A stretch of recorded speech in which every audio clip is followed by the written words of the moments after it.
happened so quickly, my world spun. One minute, we were standing outside the embassy gates, the sun glaring above us, and the next, he kicked me. Michael, my husband, the man I had once loved so deeply, the one I had given my whole heart to.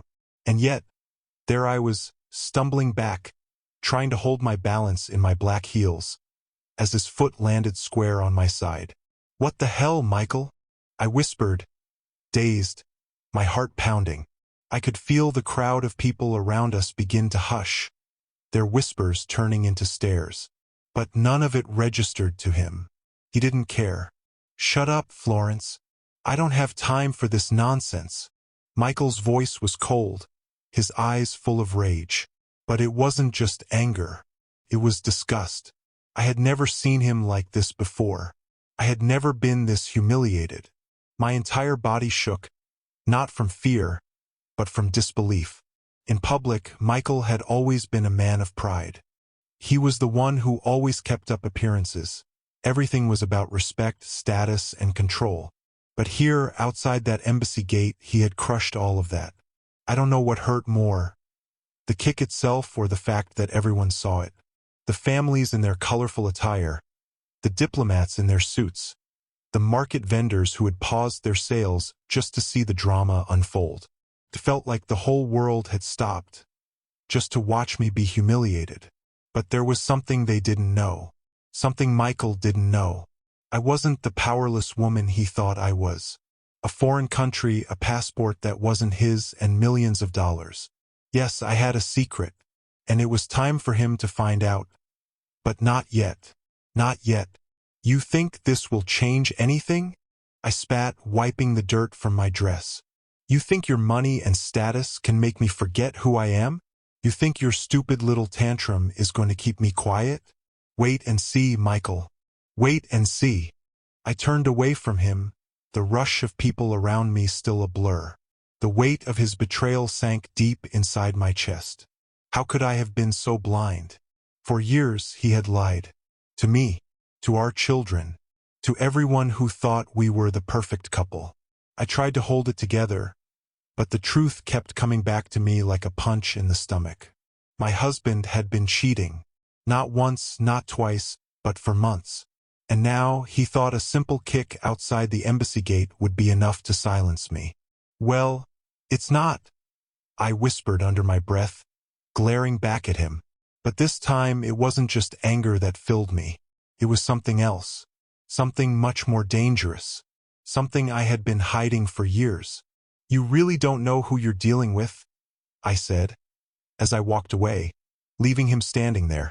The embassy doors were still in front of me, but my mind wasn't focused on the visa or the trip anymore. I had a different kind of mission now, one that involved a lifetime of secrets, lies, and payback. Thank you so much for your incredible support. Your likes, comments, and shares mean the world to us. Before we dive into today's heart-wrenching story, please subscribe to this channel, turn on the notification bell, and drop a comment below. Let us know where you're watching from. Are you tuning in from Lagos, New York, London, or somewhere else? We love connecting with our global family. I couldn't believe it, but I had to face the truth. Michael, the man I trusted with my life, had been living a double life. While I sat at home with the children, cooking, cleaning, and taking care of the house, he was out there with someone else. His trips, the late-night meetings, the lies that spilled from his lips as easily as the air we breathed. It all made sense now, but I never imagined he would take it this far. The embassy incident wasn't just the catalyst. It was the tipping point.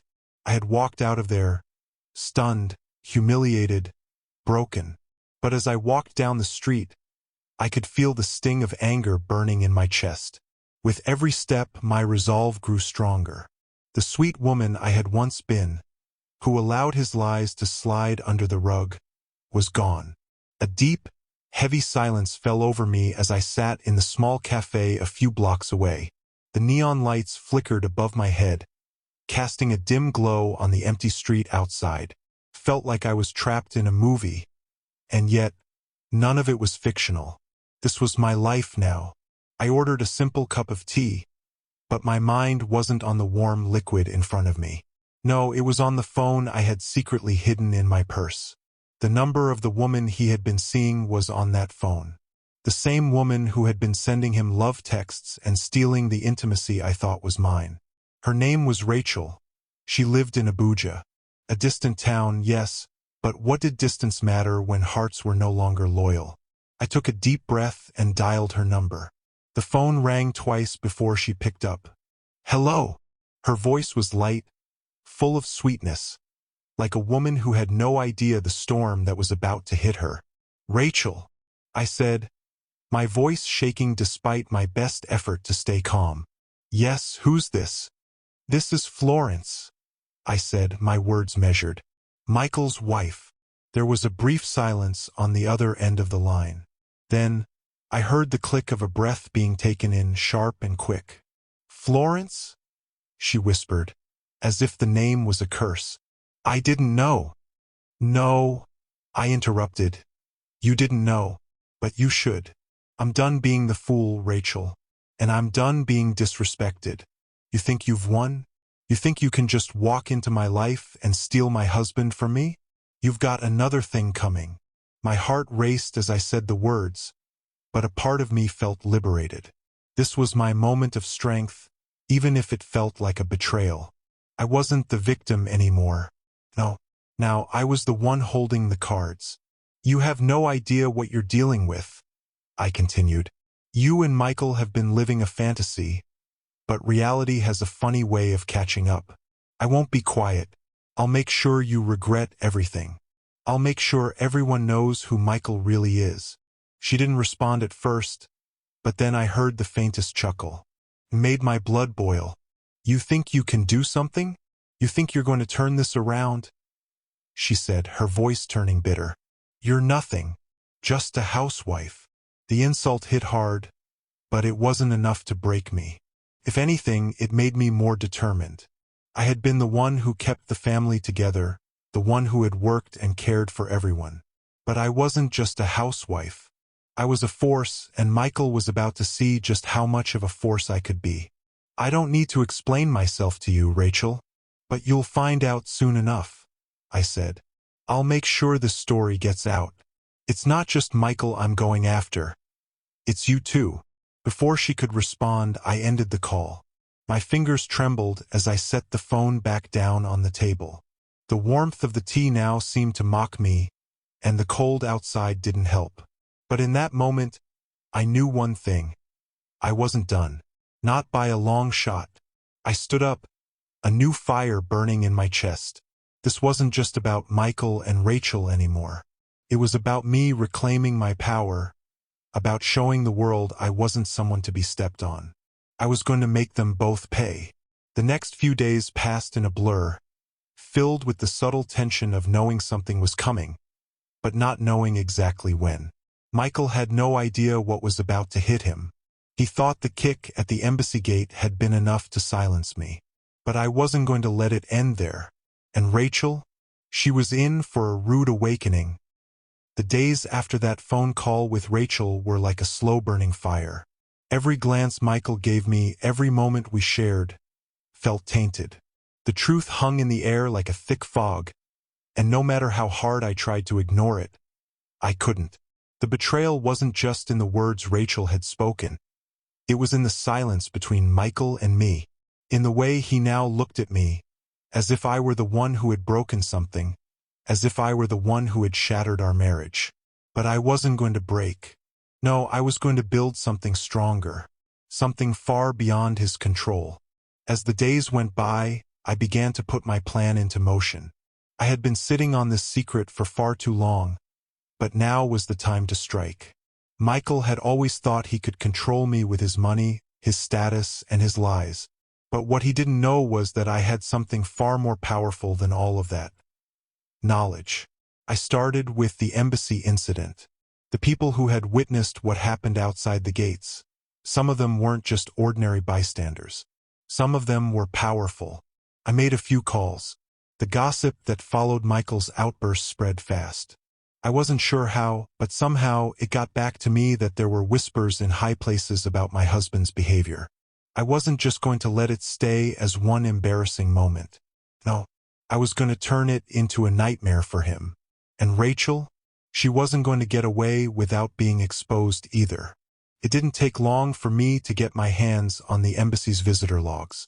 I had a friend who worked there, and it wasn't too difficult to convince them to help me. That's when I found out something that made my blood run cold. Rachel had been to the embassy a few days before our confrontation. And guess what? She wasn't there just to visit Michael. No. She had been there to collect documents, paperwork that connected her to something much bigger than either of us. I needed more. I spent the next few days digging. I spoke to friends, people who had crossed paths with Michael and Rachel. The lies kept piling up. Rachel wasn't just some random woman Michael had met. No, she was part of a larger, more dangerous game. I found out that she had ties to a wealthy international business tycoon, a man whose connections could shake nations. And Michael? Well, he had gotten in way too deep. He didn't just cheat on me. He had entered a world of corruption, manipulation, and deceit. He thought he could play with fire and walk away unscathed. But I wasn't about to let him. I spent nights sleepless, plotting every move. I couldn't just confront him and end it all with a few harsh words. No, I needed to make him feel what I felt. He needed to understand that I wasn't just a wife you could toss aside when the fun was over. I had my own power and I would use it.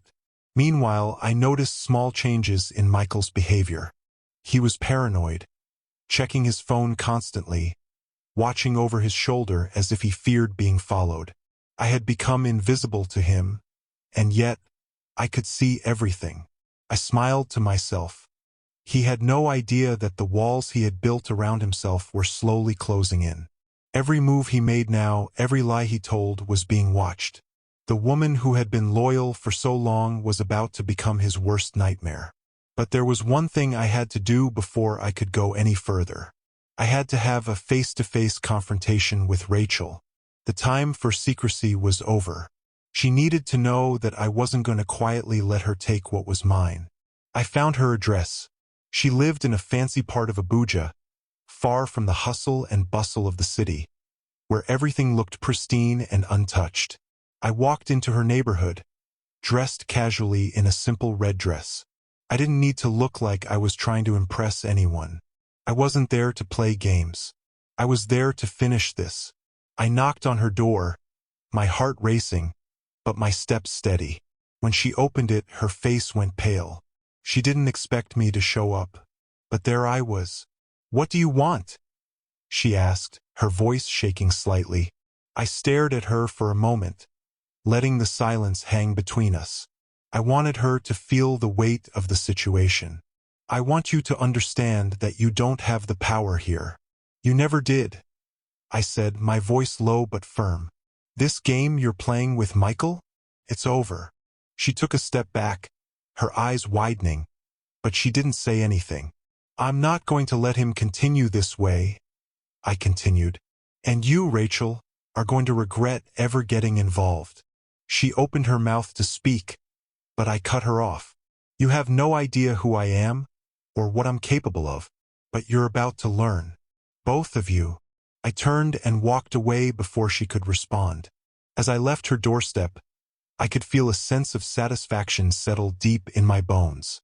This was just the beginning. I had set the pieces in motion, and now I was ready for the next step. Couldn't sleep that night. Every time I closed my eyes, I saw Michael's face. His angry, accusing expression from that moment at the embassy. He thought he could break me with a kick. But what he didn't know was that I was already way ahead of him. I sat up in bed, the sheets tangled around me, my mind racing. The anger, the betrayal, it was still fresh. But beneath it all, something else simmered. I had a plan, and it was slowly taking shape. Michael had no idea how deep he had gotten into this mess. He thought he could juggle his double life, live the high life with his affair, and still come home to me, pretending everything was fine. But the truth was, he had underestimated me. I wasn't the naive woman I used to be. The past few days had been a whirlwind of secret calls, quiet investigations, and gathering information. My visit to Rachel's home had been only the first step. I knew the truth about her connection to a wealthy tycoon, but I needed more to really shake things up. That's when I decided to confront Michael directly. I had to make him see the full extent of his lies before everything went public. But I wasn't going to approach him with anger this time. No, I needed him to open up, to think he was in control, and then, when he least expected it, I would hit him with everything I had. The opportunity came sooner than I expected. One evening, as he walked through the front door, I could see the tension in his eyes. He was tired, no doubt from keeping up with his lies, but he still had that cocky attitude. "Florence, we need to talk," he said, his voice tense. I looked up from my book, pretending to be completely calm, as if nothing had happened. "Oh? What about?" I asked, my voice casual. He ran a hand through his hair, clearly frustrated. "You know exactly what I'm talking about. The embassy. That whole scene. You've been distant ever since. I deserve an explanation." I didn't react. I just stared at him. He was the one who had humiliated me, but here he was, acting like he was the victim. "You really think you deserve an explanation, Michael?" I said, my tone even almost too calm. "You've been cheating on me for months. You think you can get away with it?" His face went pale, the color draining from his skin. He had no idea how much I knew, how deep his lies ran. "I don't know what you're talking about," he stammered, his eyes darting around. But I could see the panic building in them. "Oh, you don't," I said, leaning forward. "Well, let me fill you in. You think Rachel is some innocent woman, don't you? But what you don't know is that she's been tied to a man. Someone much more powerful than you could ever imagine. Someone who is connected to international business deals, laundering, and corruption." He froze. His lips parted, but no words came out. "You've been living a lie, Michael. You've been hiding behind your wealth and status. But now it's time to face the music. It's time for you to see just how deep you've dug yourself into this hole." I let the silence hang between us, letting the weight of my words sink in. But I wasn't done yet. "You thought you could humiliate me outside the embassy and think I'd just forget about it. But I'm not that woman anymore. And Rachel? She's not going to get away with this either. You see, I've been gathering information, Michael. I've been making the right calls. And trust me, things are about to get a lot worse for you."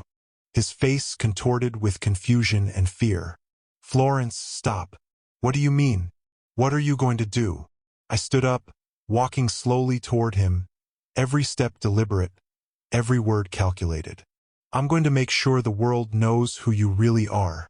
I'm going to expose every lie, every cheat, every dirty deal you've made. I'm going to make sure Rachel's involvement comes to light. And when it does, you'll have nowhere to hide. I'm done being the woman behind the scenes, Michael. Now it's my turn." His face twisted in anger. "You can't do this. You don't know what you're messing with." I smiled, a cold, almost sadistic smile. "Oh, I know exactly what I'm messing with." With that, I turned and walked out of the room, leaving him standing there, seething with rage. But the truth was, I didn't need him to react right now. His fear, his panic, it was all part of the plan. The next step would be even more dramatic. I had to prepare to go public. I needed leverage, and I had just the thing. Michael had no idea what I had in store for him. As I made my way downstairs, I could feel the tension in my chest ease, replaced by a cold resolve. I was done playing the victim. It was time for justice. But not just any justice. The kind that would make sure Michael never forgot what he did to me. The kind that would leave him broken, ashamed, and powerless. The days that followed Michael's confrontation were some of the longest I'd ever endured. Each one felt like a ticking clock, and I couldn't help but wonder just how much longer I had before everything came crashing down. But the truth was, I didn't care. The pieces were already in motion, and I had done the one thing that would break him, made him fear me. It wasn't enough that he had betrayed me, that he had humiliated me outside the embassy gates. What Michael didn't realize was that I was more than just a scorned wife. I had learned how to wield my own power, and I had a few more surprises up my sleeve. That evening, I met with my friend, Cynthia, a lawyer I had known for years. She had always been there for me, and now, I needed her more than ever. "I've got something you're going to want to see," I told her, sliding a folder across the table. "It's time to take this further." Cynthia opened the folder, and as she went through the documents, her eyes widened. "Florence, you've been busy." I smiled grimly. "You have no idea." Inside the folder were records I'd carefully compiled. The evidence of Michael's financial dealings, his connections with Rachel's wealthy business partner, and most importantly, his illegal activities. I knew that Michael thought he could hide behind his wealth and influence, but the truth was, his dirty little secrets were starting to come to light. "These are explosive," Cynthia said, leaning back in her chair. "This could ruin him." I nodded. "Exactly. But it's not just about ruining him. It's about showing him that I am no longer the woman he can walk all over. He thought he could kick me to the curb, but I've got something far stronger than his lies and cheating. I've got the truth." She studied the documents for a moment, clearly processing what I was about to do. "You want to go public with all of this?" I hesitated for a moment. Going public wasn't a decision to take lightly, especially in our society.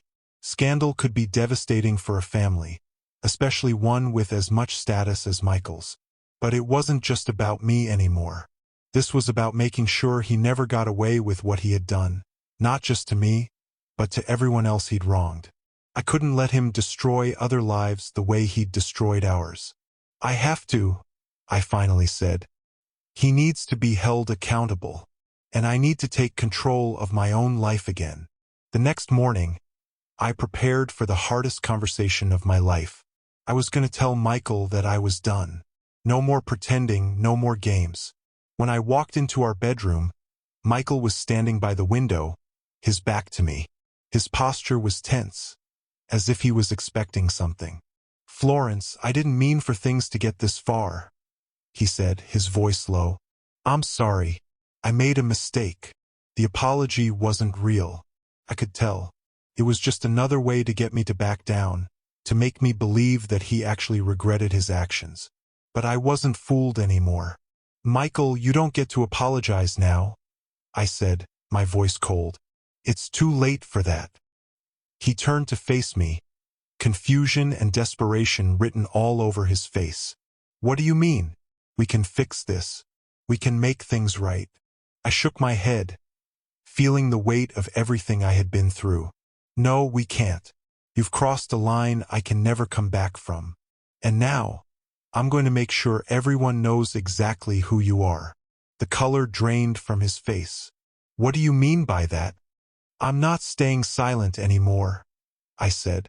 "You think you can just kick me out, embarrass me in public, and carry on like everything is fine? You think Rachel is the only one with secrets? No, Michael. It's time for the truth to come out."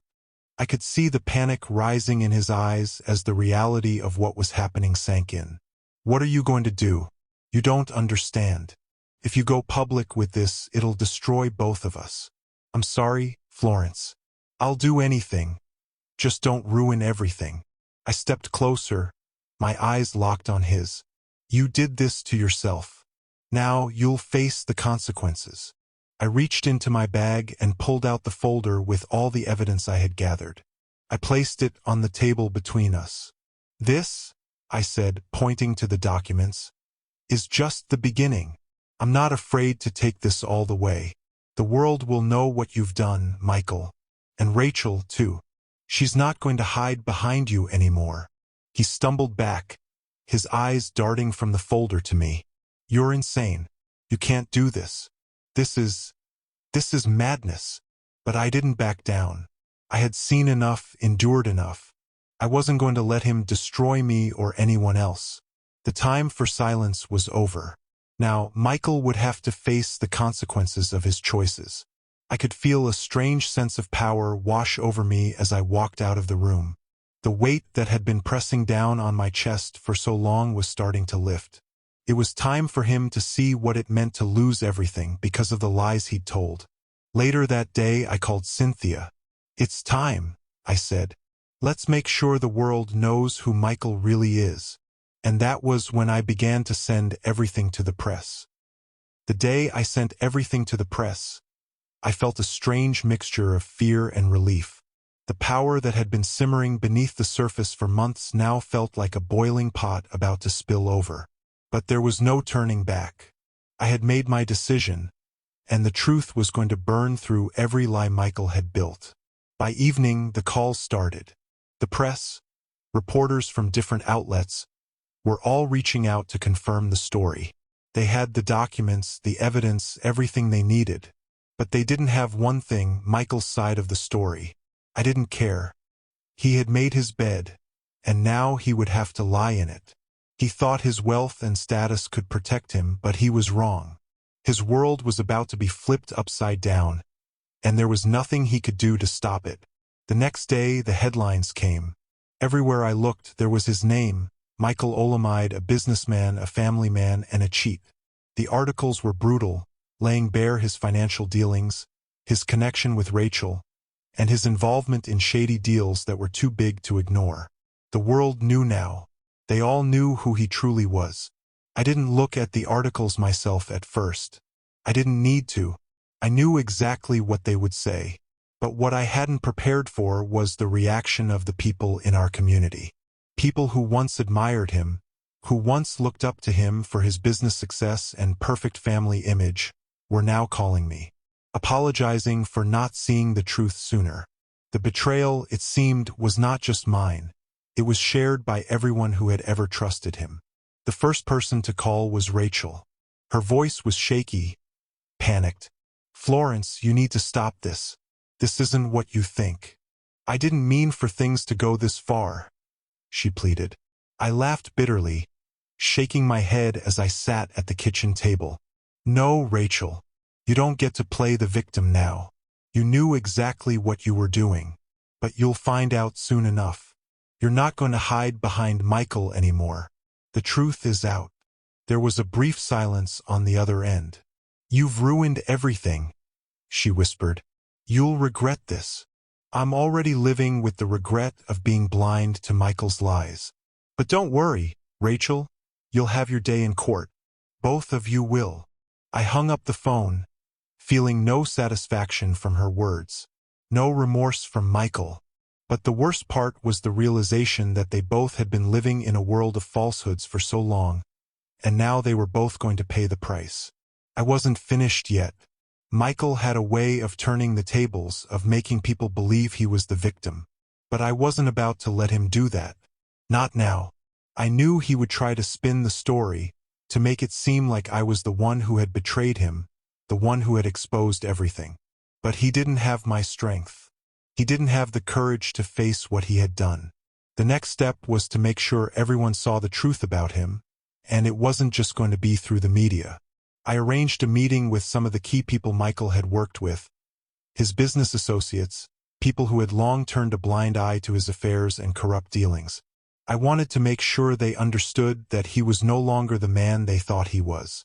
It was time for them to see the side of him I had known for years. When I walked into the room, I could feel their eyes on me. Some were surprised to see me. Others, I could tell, were already starting to put the pieces together. "Florence, what's this all about?" One of them, a man named Connell, asked. He had always been close to Michael, one of his trusted business partners. I took a deep breath. "It's time for the truth to come out," I said, standing tall. "Michael has been hiding his true self from all of you. He's been lying, cheating, and working with people who have no business being involved in honest work. It's time to put an end to the charade." I didn't hold back. I told them everything. From his affair with Rachel to the illegal business dealings, the money laundering, and the manipulation. They sat there, stunned, as I revealed everything they had turned a blind eye to for years. As I finished, the room was silent, but I could see the change in their eyes. They had all believed Michael's lies for so long, but now, they had no choice but to face the reality. "Florence, I had no idea," Connell said, shaking his head. "I didn't know it went this far." I gave him a long look. "Now you do, and it's up to you what you do with that knowledge." The meeting ended shortly after. Some of them apologized, others remained silent. But I knew one thing for sure: Michael's empire was crumbling, and there was nothing he could do to stop it now. As I walked out of the meeting, I felt a strange sense of relief. Michael was going to face the consequences. And Rachel? She had no idea how badly things were about to get for her. The world had seen his true face, and there was no going back. But I wasn't done yet. The final piece of the puzzle had yet to fall into place. I wasn't going to let Michael off easy, not after everything he had put me through. The days after the scandal hit felt like a whirlwind. The news was everywhere, on TV, in the papers, and all over social media. Michael's name was dragged through the mud, and I couldn't help but feel a strange sense of satisfaction. Finally, after all these years of hiding in the shadows, pretending that everything was okay, the world could see him for what he truly was. But what struck me the most was the complete devastation that hit him. The man who had once walked around like a king, wearing the crown of his wealth and charm, was now nothing more than a shell of himself. The phone calls came in nonstop, people I hadn't heard from in years now calling to say how sorry they were, how they never expected this from Michael. The shockwaves were undeniable, but there was no remorse from his end. Not yet. He tried to reach out to me several times, but I refused to pick up the phone. I wasn't interested in hearing his excuses. I wasn't interested in his empty apologies anymore. All I wanted was to see him face the consequences of his actions. No amount of pleading was going to erase the hurt he had caused. One day, I received a call from a number I didn't recognize. I almost ignored it, but something told me I should pick it up. "Florence." It was Rachel. "We need to talk." I didn't respond at first. She had the audacity to call me after everything she had done? "Florence, please," she begged. "I'm not the enemy here. Michael, he's out of control. I didn't mean for any of this to happen." I could almost hear the desperation in her voice, but I wasn't about to fall for her games. She had made her bed. Now she had to lie in it. "I'm not interested in your excuses, Rachel," I said, my voice steady. "You knew exactly what you were doing when you got involved with him. Don't try to paint yourself as the victim now." "I'm not," she replied, her voice shaking. I want to make things right." I couldn't help but laugh bitterly. "It's too late for that. You can't undo what you've done, Rachel. You think I'll just forget that you've been a part of destroying my family? You think I'll forgive you for tearing us apart?" There was a long pause on the other end of the line. When she finally spoke, her voice was small, almost apologetic. "I'm sorry, Florence. I never meant for any of this to get out of hand. I thought I could have something better with Michael." "Well, now you have it," I said sharply. "The world knows exactly who he is. You and him both. It's over, Rachel." I ended the call without another word, my heart pounding in my chest. I knew she wasn't done, and I knew Michael would try to play his games again, but I was done. This time I wouldn't back down. I wouldn't let him manipulate me anymore. A few days later, the real fallout began.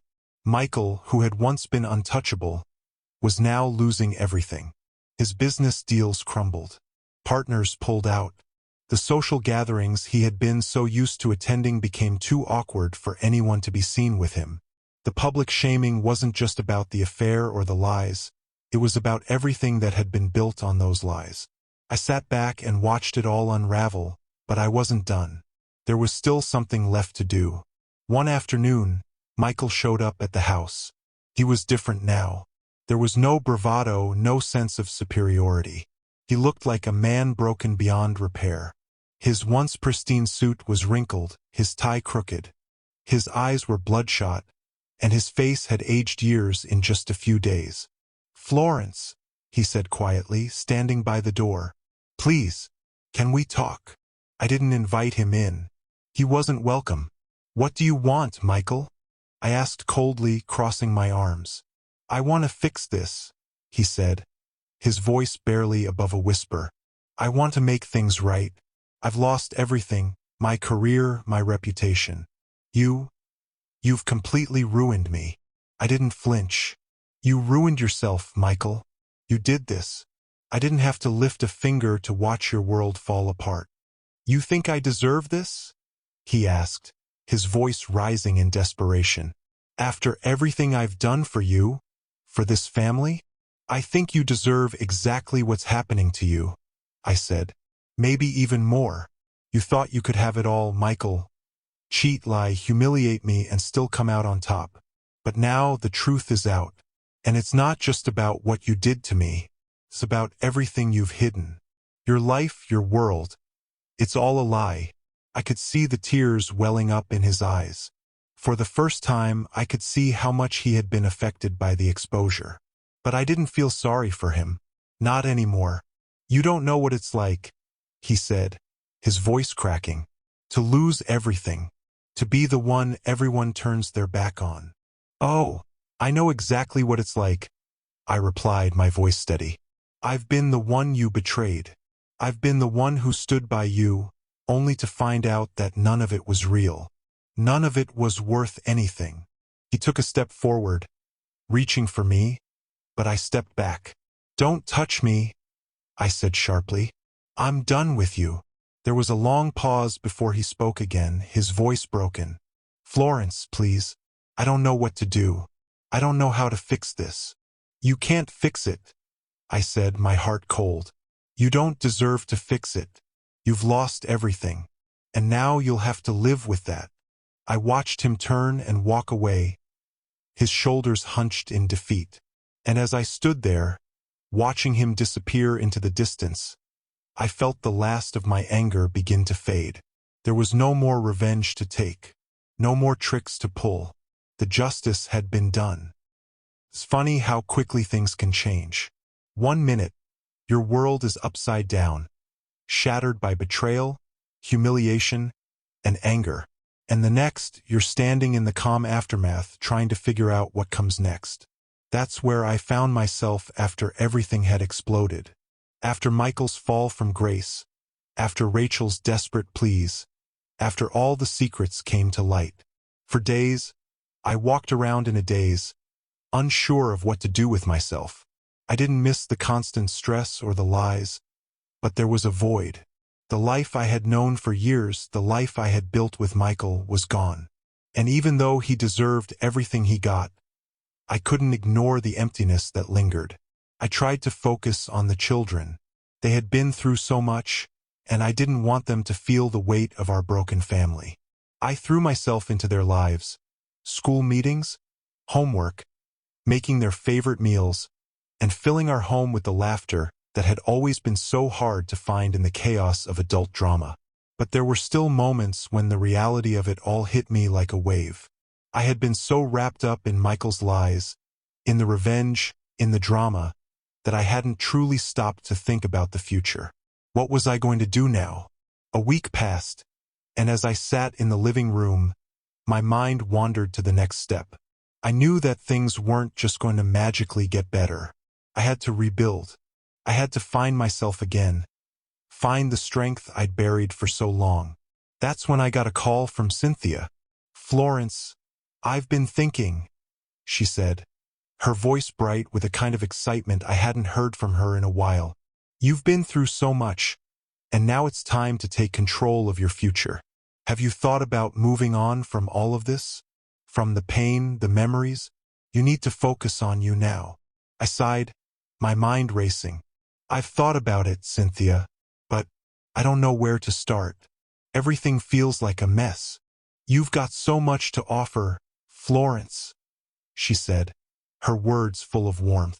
This is the perfect time for a fresh start. What if you took all this pain and turned it into something powerful?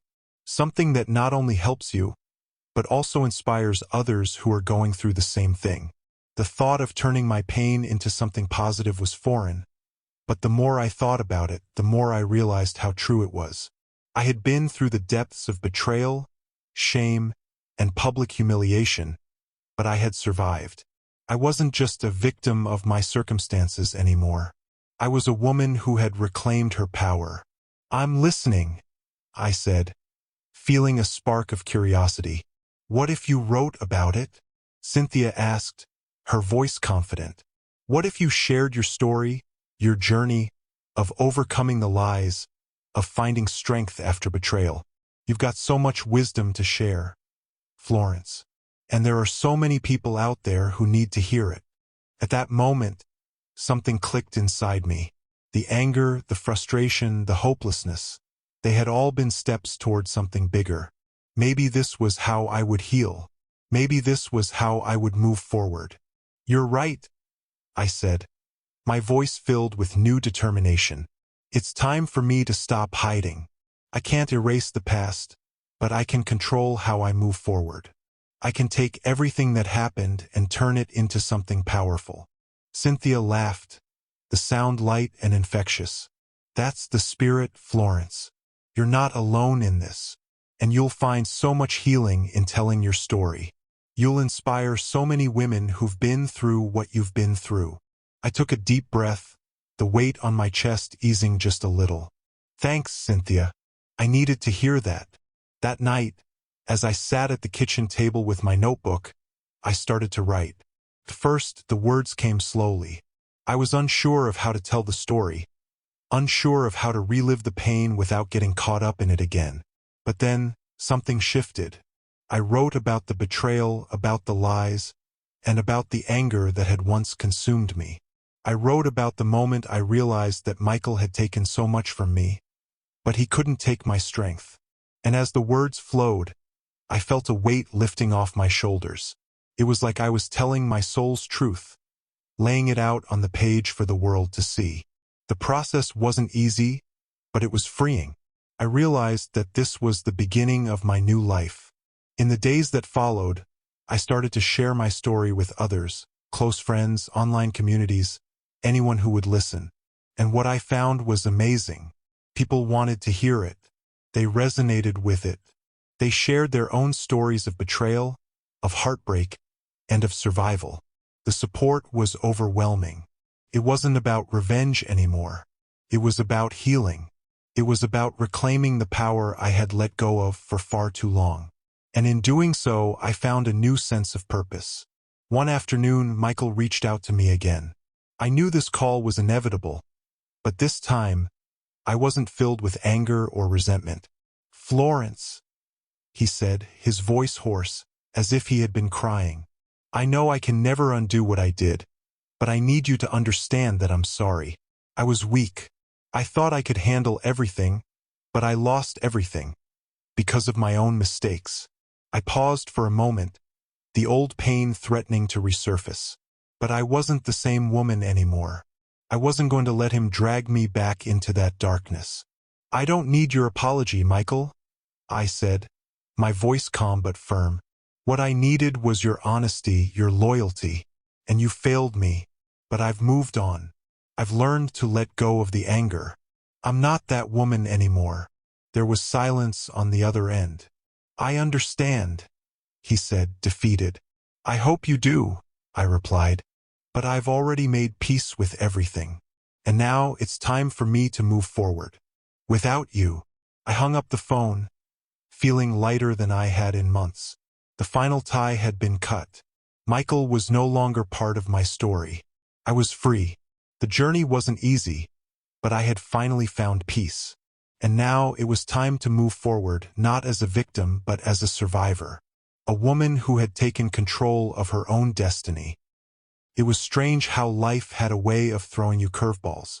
One moment, everything was falling apart, and the next, you found yourself stronger than you ever thought possible. After the public humiliation, the press, and the fallout with Michael, I knew I couldn't keep looking back. I had already done the hard part, confronting the truth and letting go of the lies. But there was more to be done, more to be healed, more to be discovered about myself that I had lost touch with over the years. I began to immerse myself in new things. Things that gave me purpose beyond the wreckage of my past.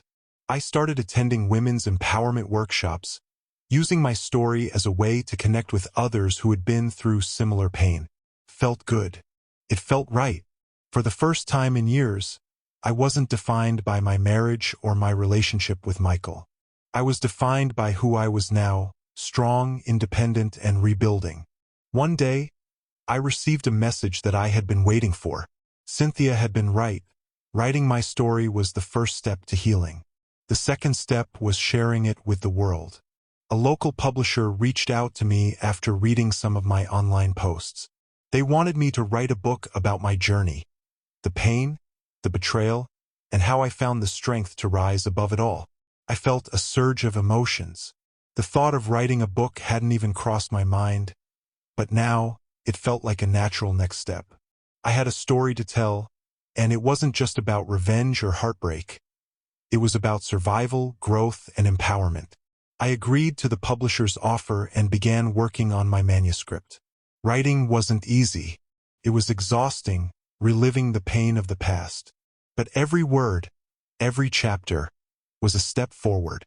With every page I turned, I could feel the weight of my old life falling away.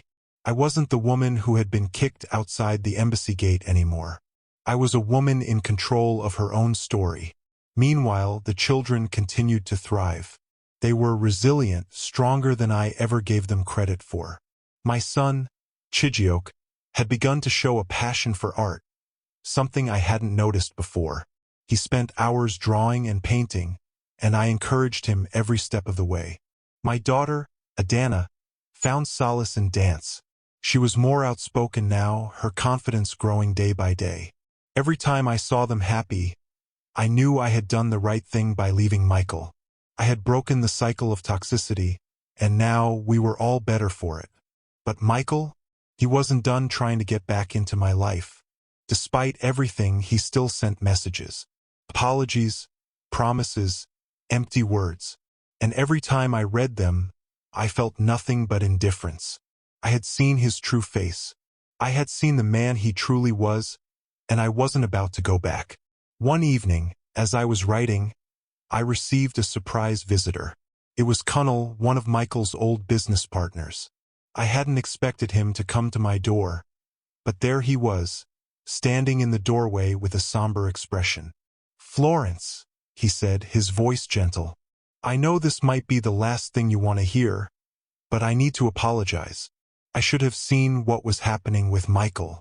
I knew about some of his dealings, but I turned a blind eye. I thought the money was too good, too lucrative to question anything. I'm sorry for not being the kind of man I should have been." I looked at him for a long moment before speaking.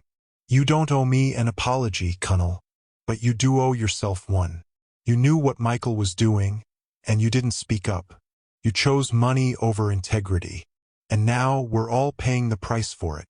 "I know," he said, his voice low, "and I'm trying to make things right. It's not just about money. It's about doing the right thing. I just wanted you to know that I regret how I stood by while all of this happened." I nodded slowly. "We all have our choices to make, Kunnel. It's good that you've finally seen the truth, but don't expect forgiveness from me. I'm not the same woman I was when I first met Michael. I'm stronger now, and I don't need apologies to move on." He stood there for a moment, as if trying to gauge my reaction. "I understand. I just wanted to say that I'm here if you ever need anything." I didn't respond immediately. I didn't need anything from him. But what I did need was the closure that came with realizing I was done with the past. And that was the final thing I had to give up. Michael, Kunnel, the lies, they were all in the past. As I sat down to finish my book, a calm peace settled over me. This chapter of my life, of pain, betrayal, and revenge, was finally ending. It was time to start a new one that was filled with hope, healing, and purpose. I wasn't just a victim anymore. I wasn't defined by what Michael had done to me. I was my own woman now.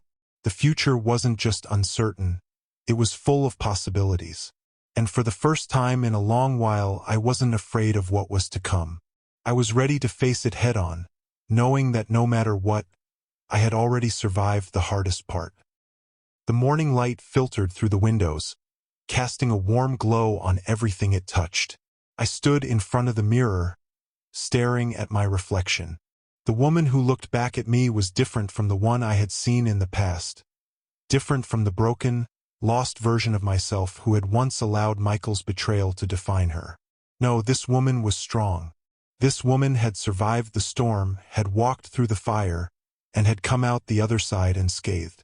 I smiled at the woman in the mirror, feeling a sense of pride I hadn't felt in years. It wasn't just about overcoming the betrayal. It was about learning to love myself again, to trust myself again, to finally understand that I was worthy of more than the life I had lived in the shadow of Michael's lies. The book was finished. I had poured my heart and soul into every word, every sentence. And when I sent the final draft to the publisher, I felt a weight lift off my shoulders. The story was no longer just mine. It was going to help others. It was going to give a voice to those who had been silenced by their circumstances, by the betrayal and the hurt that came from loving the wrong person. The call from the publisher came a few days later. Florence. The voice on the other end was warm, excited. Your book is incredible. We've already started getting interest. I think this is going to be something special. I let out a breath I didn't realize I had been holding. Thank you, I said, my voice filled with gratitude. This is all so overwhelming. You've done something amazing, Florence. You've turned your pain into something beautiful, something that will help so many people. The truth was, I wasn't sure if I had done anything amazing. I had simply told my story. I had shared the parts of me I had hidden for so long. But the more I thought about it, the more I realized it was powerful. Maybe it wasn't just about my healing, it was about helping others heal too. The days grew easier. I spent more time with the kids, watching them grow and thrive. We had become a family again, but this time it was different. It wasn't built on the shaky foundation of lies and deceit. It was built on love, trust, and resilience. I started teaching Chijioke to paint. His art had always been something I admired, but I had never truly understood his passion for it until now. Watching him create beautiful pieces, full of color and emotion, reminded me that we all had the power to turn our pain into something beautiful. Adana, on the other hand, continued to dance. I loved watching her move with such grace, with such freedom. She was a reminder of the strength that existed within us all. No matter the obstacles, we could rise. We could dance through the storm. And then, just when I thought I had finally found my peace, Michael reached out again. This time, it wasn't a desperate call. It wasn't filled with apologies or empty promises. It was a simple message. I know you're doing better without me, it said. But I just want you to know that I'm truly sorry. I've lost everything, and I'll never be able to make up for what I did. I'll live with that regret for the rest of my life. I stared at the screen for a long time, my heart not racing this time, but calm. A sense of closure settled in me. He had acknowledged the truth. He had acknowledged his wrongs. But it didn't change anything. It didn't change who I had become or the life I was building now. I sent a short reply. It's over, Michael. I've moved on. I hope you find your peace too. And with that, I blocked his number, finally cutting all ties. The book was published a few months later, and the response was overwhelming. People reached out, thanking me for sharing my story. Women from all walks of life. Some who had been through their own betrayals, others who had fought battles of their own, told me that my words had inspired them to reclaim their lives, to find their strength, and to stop letting their past define them. For the first time in a long time, I felt like I was exactly where I was meant to be. It wasn't about Michael anymore. It wasn't about the betrayal or the hurt. It was about my journey, my transformation, and the woman I had become because of it. One evening, as I watched the sun set with the kids by my side, I realized that the storm was finally over. The clouds had parted, and I was finally free. free to live the life I had always deserved. A life full of love, purpose, and, most importantly, peace. The pain that had once defined me was now just a chapter in my past. And the future? It was bright. I was ready for it. It had been a year since everything had unfolded. The betrayal, the secrets, the lies, and ultimately the liberation. It felt like a lifetime had passed. But in reality, it was just the beginning of a new chapter. I had rebuilt my life from the ground up, and with every step I took, I felt stronger. The shadows of the past no longer loomed over me. I had finally let go of the anger, the hurt, and most importantly, I had let go of Michael. The book I had written had taken on a life of its own. It was no longer just my story, it was the story of countless others. It was empowering people who had been in the same position as I had, women and men alike, to realize that their worth wasn't tied to anyone's betrayal.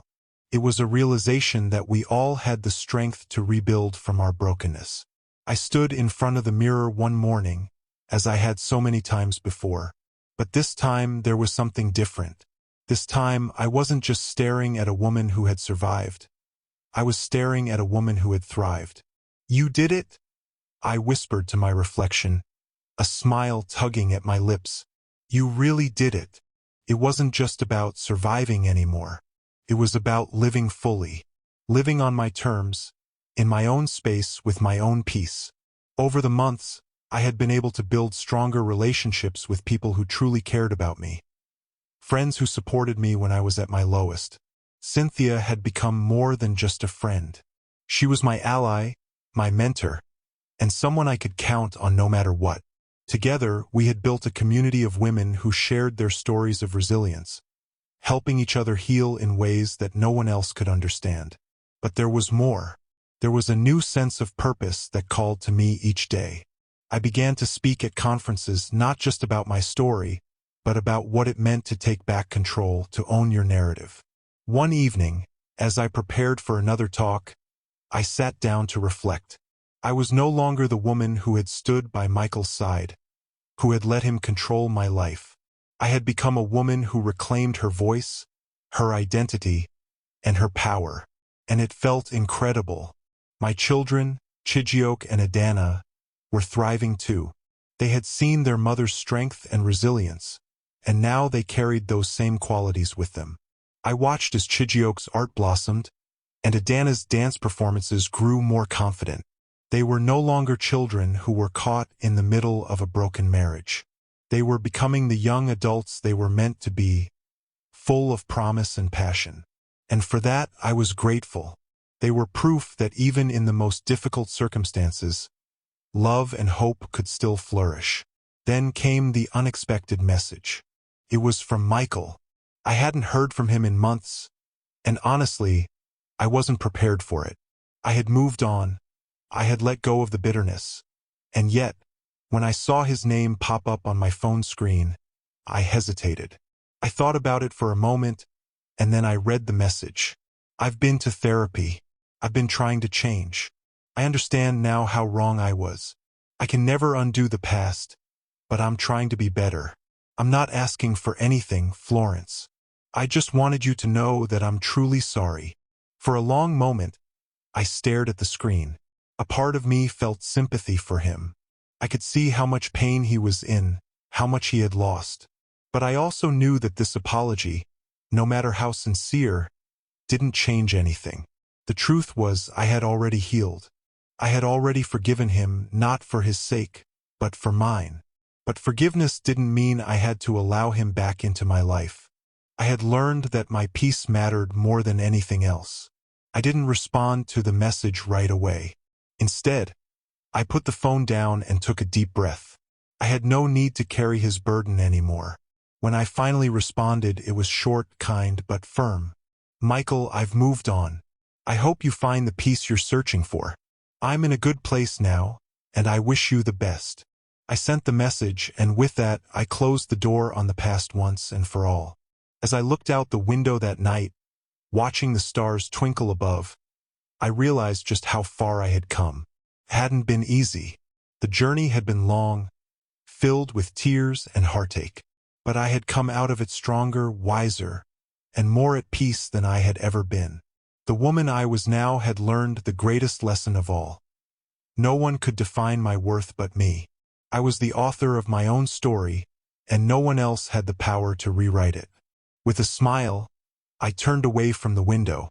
The future was waiting, and I was ready to embrace it. I had come so far, farther than I had ever thought possible. The months since the scandal, since Michael's downfall, had been filled with healing, growth, and a sense of freedom I hadn't even realized I was missing. But now, standing at the precipice of the future, I could finally see it clearly. The life I had always deserved was within reach, and I was the one who had earned it. I sat in the cozy living room of our new home, a space I had worked hard to create for myself and the kids. It wasn't large, but it was ours, mine and theirs, built from the ground up. It was a place where we could start fresh, where our laughter could fill the air without the shadow of betrayal lurking over us. I had always wanted a home that felt like a sanctuary, a place where we could heal from the wounds that had once seemed impossible to recover from. And now it was a reality. Adana walked in, her face lit up with excitement. "Mom, look what I learned today in dance class." She twirled in a circle, her energy contagious. Chijioke followed closely behind, holding a canvas of his latest painting. His eyes sparkled as he shared his latest work with me. "What do you think, Mom?" he asked, his voice full of pride. I stood up, smiling at them both. In this moment, I realized just how much strength and resilience they had shown through it all. They were thriving, and I had been right all along. Our family wasn't broken. It had just been waiting for the chance to rebuild. "You're both incredible," I said, my voice thick with emotion. "You're both my heart, and I'm so proud of everything you've become." They beamed with pride, their joy filling the room. It was a stark contrast to the tension and heartache of the past, and I couldn't help but feel a deep sense of gratitude. For so long, I had been trapped in the shadows of my marriage, blinded by the love I thought I had. But now I was free. We were free. In the weeks that followed, my book was officially released. The response was overwhelming. It was more than I had ever hoped for. Women from all walks of life reached out to me, thanking me for sharing my story, for showing them that they too could overcome the pain of betrayal and rebuild their lives. The messages I received were filled with gratitude, strength, and courage, proof that my pain hadn't been in vain. But the most moving part of the journey wasn't the accolades or the success. It was seeing the way my story helped others heal. Seeing the woman I had been, the one who had been broken and lost, transform into someone who could inspire others to stand tall in the face of their own battles. And that, I realized, was the greatest gift of all. One day, I decided to visit the place where it all began, the embassy gates.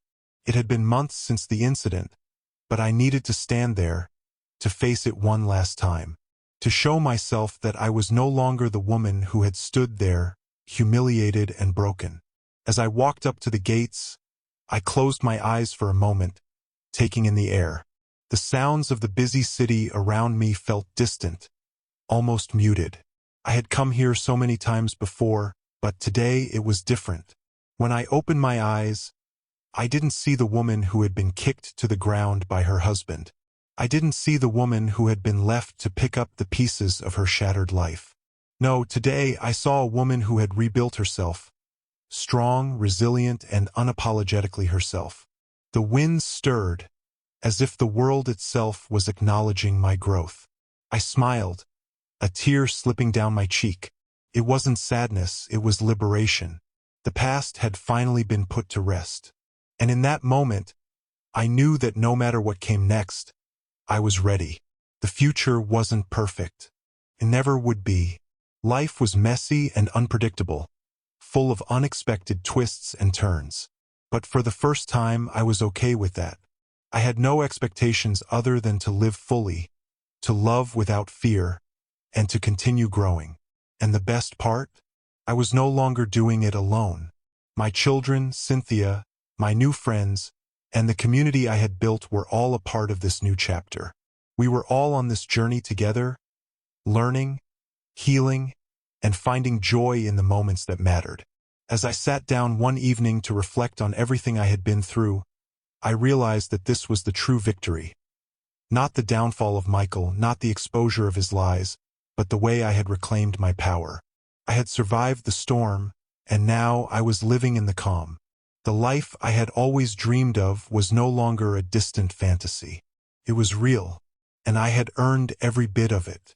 Don't forget to like, subscribe, and turn on notifications for more gripping stories like this.